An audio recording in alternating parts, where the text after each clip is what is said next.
In today's video, I'm going to teach you how to add and publish a new language in Shopify using Translate and Adapt. If you want to reach customers in more regions, the first stop is your Shopify admin. From there, open Settings, then select Languages. This is the control center for all the languages your store supports. Click Add Language and choose the language you want from the drop-down menu. This simply adds the language to your store's setup.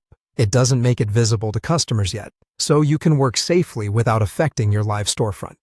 Once you've added it, you'll find the new language listed under Unpublished Languages.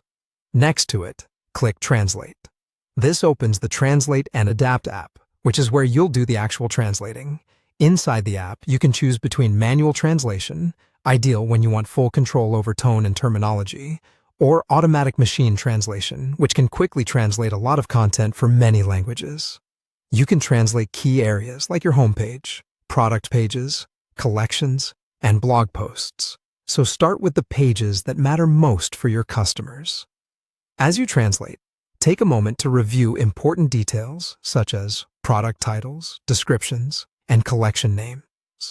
Automatic translations are a great starting point, but a quick edit can make your brand voice feel more natural in the new language. It's also helpful to keep your keywords consistent so customers can still find what they're looking for.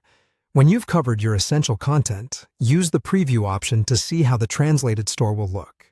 This is your chance to check layout, text length, and readability before anything goes live.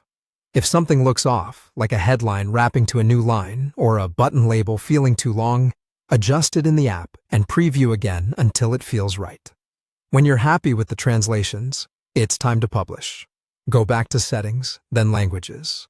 Find your language in the list, click the three dots beside it, and select Publish. That makes the language available on your storefront so customers can browse in their preferred language. If you ever need to pause or refine it, you can return to the same menu and manage it without disrupting your entire store. And that's it. You added a language, translated your content with Translate and Adapt, previewed the results, and published it for customers. Take a few minutes to spot check popular pages, and you're ready to welcome a wider audience to your store.